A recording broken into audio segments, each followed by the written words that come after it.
Deus. Aleluia. Como é bom Como é bom nós podermos continuar fazendo aquilo que o Senhor tem ministrado ao nosso coração, de estar transmitindo essa reunião, de estar fazendo esse momento.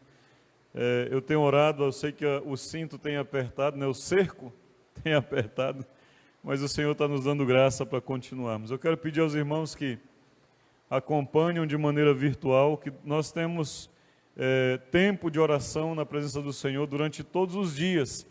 E eu normalmente leio os comentários que ficam nas lives. Se alguém está pedindo oração, nós vamos estar orando durante a semana. Lá nós estaremos entregando a sua família e aquilo que você está pedindo em nome de Jesus, nas mãos do Senhor, e Ele vai responder a seu tempo, eu creio, todas as coisas. Amém? Eu vou dar uma saltada um pouco hoje aqui, na questão da intimidade, mas tem a ver com intimidade.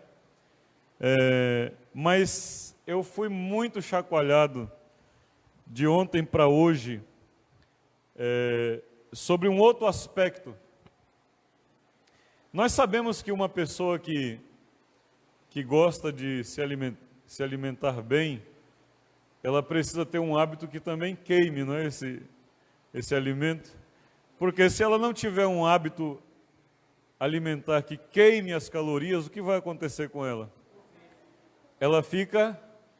Eu fiquei pensando nessas coisas, Marco. Será possível que as mesmas condições de um obeso físico pode atingir um obeso espiritual? Ops! Mariana, eu fiquei com essa mesma cara hoje. Uma pessoa obesa, ela sempre vai ter mais dificuldades de fazer outras coisas que as pessoas que não são. A gente sabe disso. Subir uma escada é difícil para ela. Falar de caminhar para ela é difícil, porque se caminhar cansa. E logo ela vai querer sentar e se acomodar em um lugar. As pessoas que têm a obesidade mesmo como uma coisa do seu próprio organismo, né? Eu já ouvi esses dias aí que tem um tipo de pessoa que ele engorda só de sentir cheiro de comida. Então eu fico pensando nessas pessoas, eu digo, misericórdia, Senhor. Mas essas pessoas vão ter mais dificuldades na vida dela cotidiana de fazer algumas coisas do que os outros. Então, enquanto um acorda, né, na energia, o outro está mais para deixa eu ficar na cama, porque o negócio está pegando, eu não quero sair. Será que isso é também uma coisa que acontece na nossa vida espiritual? De repente nós estamos num momento em que o Evangelho tem sido, sabe, a Janete fica o dia inteiro assistindo live de amigos, de pessoas que ela conhece, outros que ela nem conhece e passou a conhecer. É o dia inteiro, queridos. Você sai, só onde não fala do Evangelho, são as televisões aí do lado meio contrário ao Evangelho. Mas para onde você olha, hoje tem alguém fazendo uma devocional, tem alguém transmitindo um texto que ele encontrou, tem alguém... Eu mesmo sou um pé no saco de muita gente, perdão da palavra, porque todo dia eu mando um texto para um monte de gente, bíblico, com uma pequena reflexão. Então, tem muito, queridos. E as pessoas, além disso, muita coisa boa mesmo, coisas que a gente sabe que vem do coração de Deus para o coração dos seus filhos. E de repente, no meio de tudo isso, sabe como eu pensei, Marco? Que a gente chegou naquela sala onde tem um banquete, sabe? Eu tenho dificuldade, Robson, com muita informação em cima da mesa. Eu acho que tem que ter, por exemplo, se fez um negócio com legumes, não precisa fazer mais salada, porque já tem legumes ali, para que vai fazer mais uma? Mas de repente você chegou naquele banquete, que tem tudo ali, e que você, de salgados a doces, você não sabe nem por onde começar. E de repente nós estamos nessa posição no Evangelho. E aí quando você chega nesse lugar, o que você faz? É um dia, tipo a gente faz aquele dia de família, saudade de fazer aquele churrasco lá na casa do Robson e levar todo mundo para lá. Você não tem pressa, aquele dia que você não tem pressa para comer, e nem para sair, nem para parar, então você vai pegar um pouquinho aqui, você vai pegar um pouquinho ali, brinca, conversa, vai num lugar, volta, come de novo, mas no final do dia parece que a gente não devia ter feito aquilo, né? Não parece, você sente assim, meu Deus. Outro dia a gente estava numa situação dessa, alguém ainda disse, vamos pedir pizza, eu digo, pelo amor de Deus, eu estou indo embora já, tchau. Não quero mais nem ouvir falar em comida. Essa mesma situação estamos vivendo hoje na igreja de Jesus. Não estou falando contra o que existe hoje, porque isso é bom. Amém? Agora mesmo o Marco acabou de dizer, obrigado aí pela internet, porque está sendo usado para um propósito bom. E isso tem sido feito por muitos seguidores de Jesus espalhados aí pelo Brasil, pelo mundo. Isso é fantástico. Mas como a igreja está se comportando diante desse cenário? E antes de esse martelo ser batido, eu falava para alguém, eu estava conversando com alguém e de repente me veio essa frase, você está obesa espiritual. Que é obeso espiritual, queridos? É a pessoa que só recebe e nunca distribui. Ela está ligada às 24 horas na tomada, não desliga, está ligada com Deus, mas ela só está recebendo. Isso também é ruim, porque quando nós somos chamados por Jesus, nós somos chamados para um propósito, que não está finalizado em mim, não parou em mim, ele deve continuar. Ele diz no chamado dele que nós devemos ir levando o Evangelho, e não ficar esperando que alguém nos ligue, que alguém peça alguma coisa, que alguém faça alguma coisa. Então eu quero rever um pouco desse princípio, para que nós deixemos essa obesidade espiritual e comecemos a queimar isso. Porque muito embora a gente vê que a facilidade está grande, ao mesmo tempo que a facilidade está grande no meio chamado evangélico, fora está um desespero, irmãos. As pessoas não estão mais, queridos, já falei, não espera que uma pessoa que está no mundo vá ler Bíblia, que ele vá atrás, ele não vai. A Bíblia diz que ele é a ovelha perdida. Tem alguma coisa lá dentro que ele vai saber, sabe aquela coisa que pegou o Marco Formiga um dia lá em Belém do Pará, não sei, dentro de um ônibus, não me lembro agora a história completa, mas estava lá algo que dizia para ele que ele precisava de Deus, mas alguém teve que ir lá de novo, mostrar para ele que ele precisava de Deus. E se ninguém tivesse feito isso? Então nós precisamos entender, nós fomos chamados para ser testemunhas. Jesus disse para que nós falássemos do que ele fez, e isso tem a ver com testemunhar. O termo testemunha na Bíblia, nós sabemos que ele é bem profundo, muito mais do que a gente pensa de alguém chegar, pegar o microfone e dizer alguma coisa. Nós precisamos fazer esse culto aqui novamente, o culto do testemunho, porque senão fica só nós aqui, né, falando, eu e o Marco. Mas vai muito além. Testemunho uma testemunha é o símbolo de comprometimento. Por quê, querido? Se você vai testemunhar, você precisa se comprometer com algo. Se você não se compromete, você não vai ser testemunha. Se você tiver dúvida e achar que não pode, você não se compromete. Então, uma testemunha é alguém que está comprometido, não está envolvido, não confunda. Envolvidos com comprometidos. Eu sempre penso, quando eu chego nessa parte, eu sempre penso no café inglês, né? O café inglês é aquele café que é ovos, é bacon, é feijão doce, é aquela coisa toda, né? Tomates fritos, é um negócio mesmo. No café inglês, queridos, a galinha está envolvida, porque tem ovo frito lá. Mas o porco está comprometido, porque para ter bacon frito, o porco teve que morrer.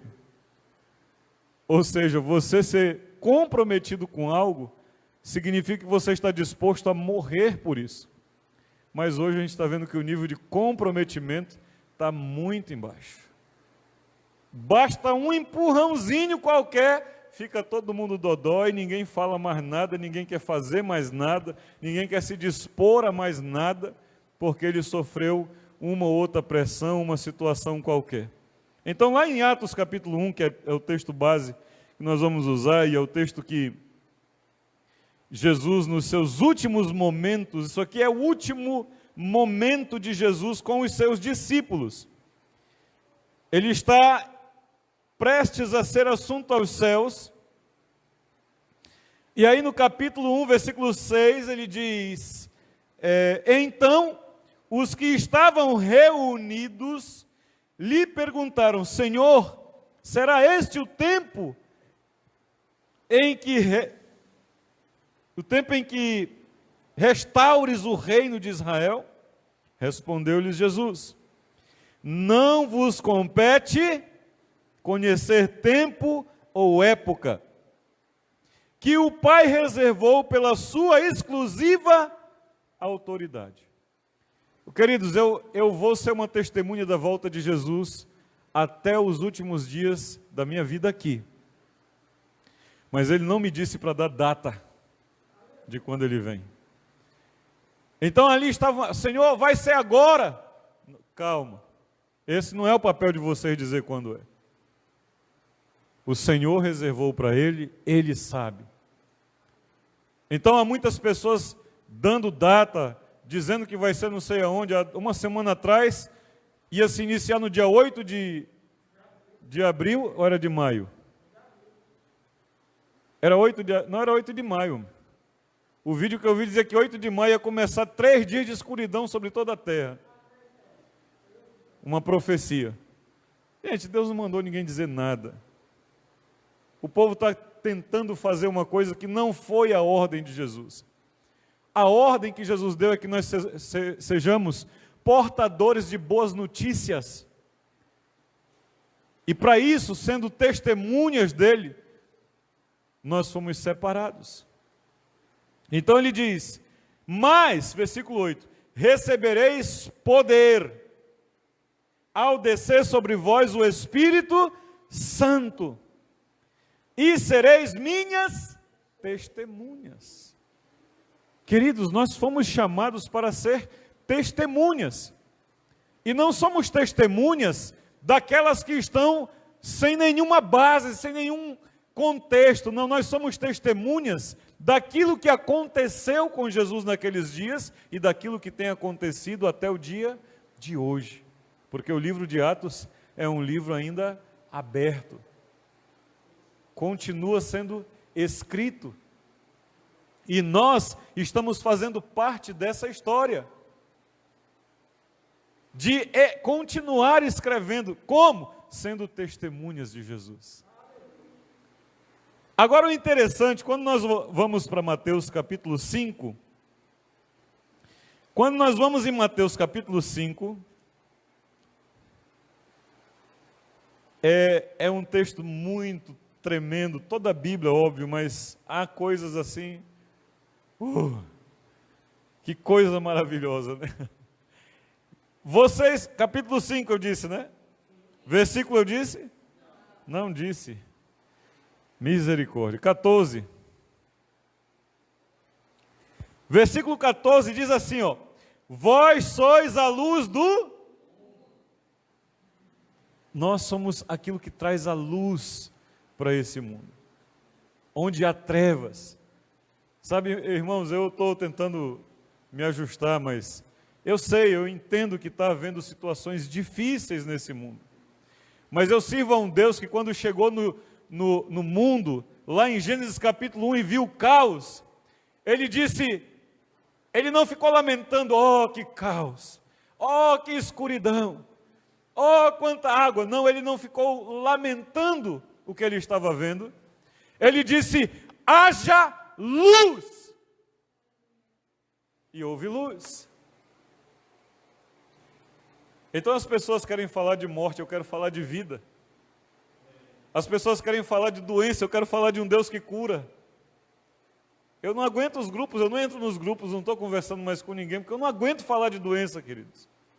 Se eu sirvo um Deus que é o Deus da cura, eu não vou aguentar, as pessoas estão ali, meu Deus, é doença, é doença, é doença, e você acaba ficando doente. Eu conheço pessoas que tiveram Covid recentemente, que não era Covid. Mas de tanto colocar na cabeça da pessoa que ela estava com Covid, ela saiu dizendo, dando até testemunho que é Covid, mas não era. Façam os exames.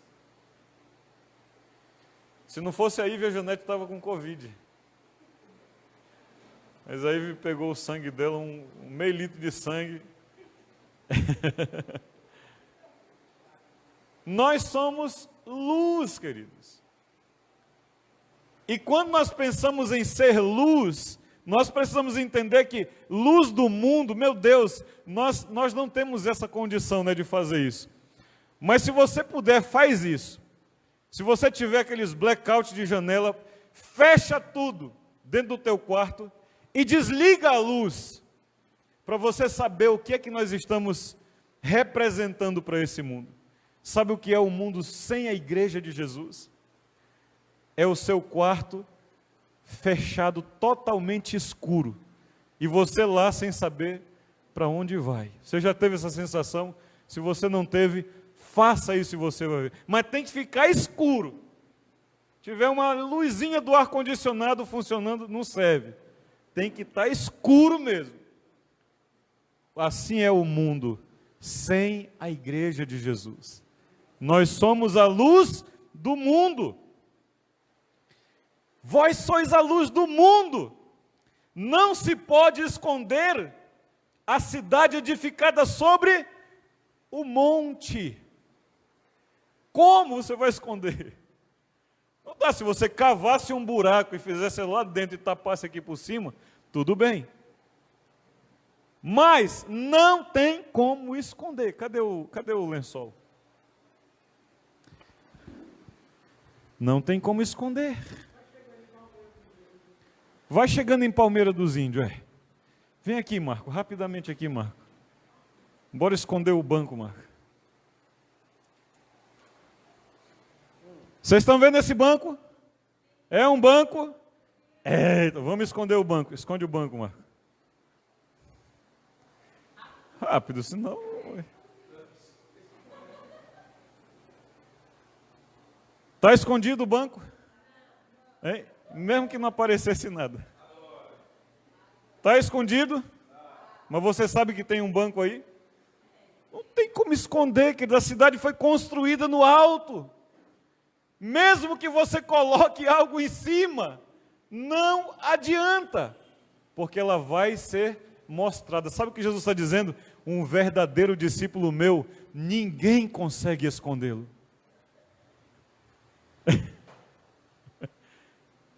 Um verdadeiro discípulo de Jesus não tem como escondê-lo.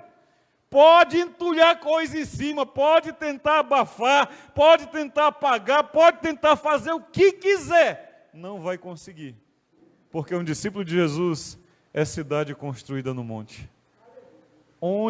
De onde você olhar, você vai ver. Nem se acende uma candeia. Nós somos o quê? Luz. Não se acende uma candeia para colocá-la debaixo do alqueire. Aí nós lemos aqui, Robson, e eu pergunto a você, o alqueire é o que o alqueire?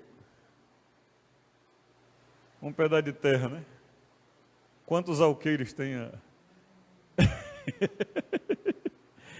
Quando ele diz alqueire, ele está falando de uma peça usada para carregar coisas, lá nos tempos de Jesus, tipo um cesto.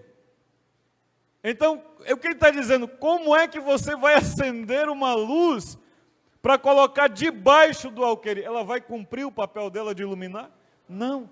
Então Jesus está dizendo, eu não estou fazendo algo inútil. E não inutilize o que eu estou fazendo, você é luz. Então não se esconda. Não se esconda. Nós somos luz, amada igreja de Jesus. E nós não podemos inutilizar a chama acesa de Jesus em cada um de nós. Mas quem acende uma candeia, coloca onde? No velador. Cadê o velador? Os efeitos especiais estão demorando. A gente pensa, esse é um bom tipo de velador. Mas velador é algo que você coloca em uma posição que ele possa otimizar aquilo que ele está fazendo. Que ele possa iluminar de uma forma melhor o ambiente onde aquela luz foi acesa. O que Jesus está dizendo é, eu vou te colocar num lugar adequado para que você brilhe. Você não está no Emoal, você não está no Lilab por causa que você é bonitinha, não. Você está lá porque Deus te colocou lá para você iluminar naquele lugar. Você não está no Ceasa porque você é bonitinho, não. Você está lá por causa de Jesus. Para as pessoas que estão ali em volta olhar e saber que aqui é um homem de Deus trabalhando aqui. Porque Jesus não vai nos colocar escondido em lugar nenhum. Ele nos chamou para ser suas testemunhas. Uma testemunha, queridos, é alguém comprometido. Uma testemunha é alguém que traz juízo. Você chega no meio de uma roda de pessoas bebendo, contando piada imoral, xingando palavrão, você chega, cala todo mundo. Não fique preocupado. Não é a respeito de você, é a respeito do que você carrega em você. Porque aonde chega a luz, as trevas não podem permanecer. Ela tem que sair, ela tem que acabar. A luz, o testemunho é juízo. Uma testemunha de Jesus é esperança, queridos. Marcos capítulo 16. Creio que todos nós conhecemos esse texto, mas é uma noite de relembrar, então vamos relembrar. Amém? Vamos relembrar, nós somos chamados para ser testemunhas. Mesmo que não podemos congregar toda a igreja, glória a Deus por isso. Vamos para a rua. Vamos continuar discipulando. Ah, não pode ir para a rua, pastor. Não pode, então escreve na testa. Jesus te ama, escreve na máscara, faz alguma coisa. Mas vamos fazer aquilo para que o Senhor nos chamou. Marcos capítulo 16, o versículo 15. Ele diz, ide por todo o mundo. Não está restringindo. Então eu não posso, Robson, dizer que a tal lugar eu não posso evangelizar. Ou tal pessoa eu não posso evangelizar. Não, ele disse para ir para todos. Ide por todo o mundo e pregai o evangelho a toda criatura. Eu não posso criar nenhuma forma de acepção, de julgamento. Eu preciso ser uma testemunha para todos que estão à minha volta. As pessoas têm que saber que eu estou comprometido com aquilo que eu creio. Eu estou disposto a morrer por aquilo que eu creio. Ainda que eu tenha que passar necessidade, eu vou ficar do lado daquilo que eu creio. Quem crer e for batizado será? Quem não crer será condenado. Quem condena é você? Quem salva é você? Não, não somos nós. O nosso papel é sermos testemunhas, anunciar. Você vende, Marco, você é vendedor. Quantos nãos você já recebeu na sua vida? Vai parar de vender porque você recebeu um não? O seu papel é oferecer? E o do outro é comprar ou não comprar? Quando você chegar alguém que compra, glória a Deus. Não comprou, vou para outro. O evangelismo é a mesma coisa, queridos. É difícil vender? Sim ou não? Eu acho que é, eu acredito que é. Para mim, vender é um milagre. Porque o que raio vai fazer alguém comprar, a não ser um Covid para me fazer comprar uma máscara?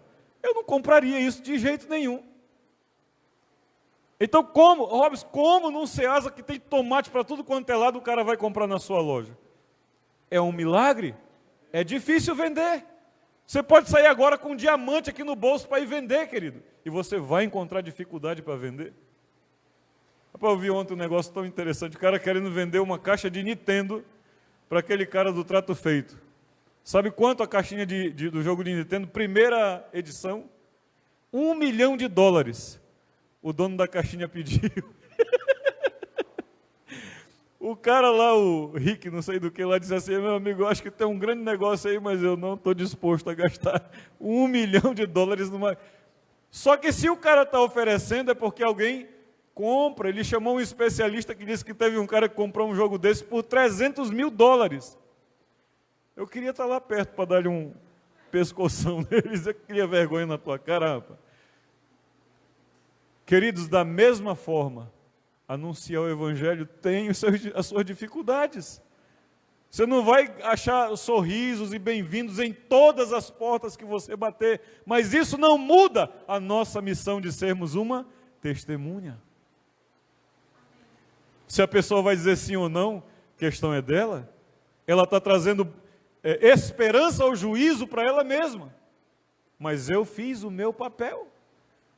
Os nossos familiares não vão aceitar, porque eles são muito isso, muito aquilo. Problema, eles têm que ouvir o nosso testemunho, ver a nossa vida, tem que, uma hora ou outra, tem que ir na minha casa almoçar comigo, vai ouvir a minha oração.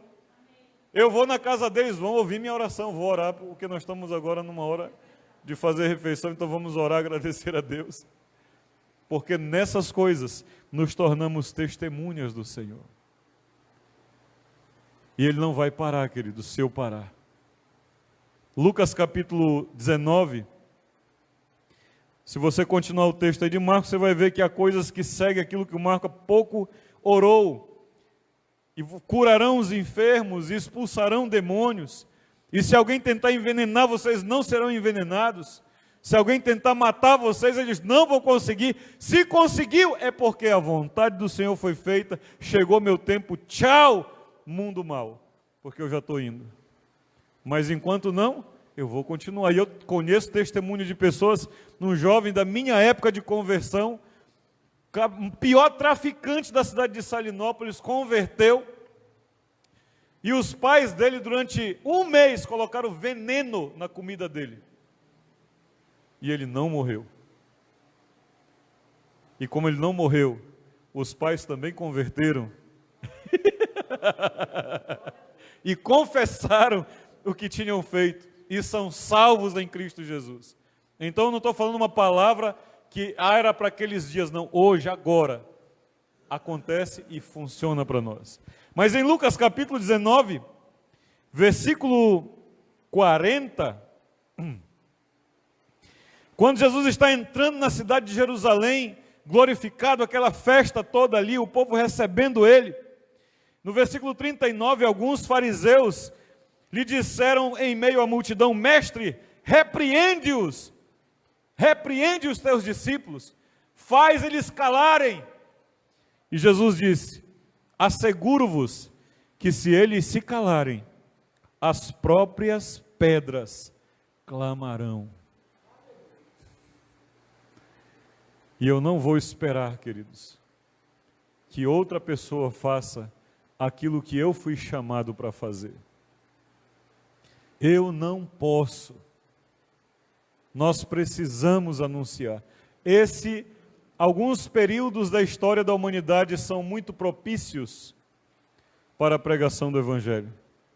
Segundo aula de antropologia, meio de guerra, em momentos de grandes epidemias, nós estamos vivendo um momento propício. Porque quando alguém pensa em morte, querido, lhe faz refletir sobre a sua vida.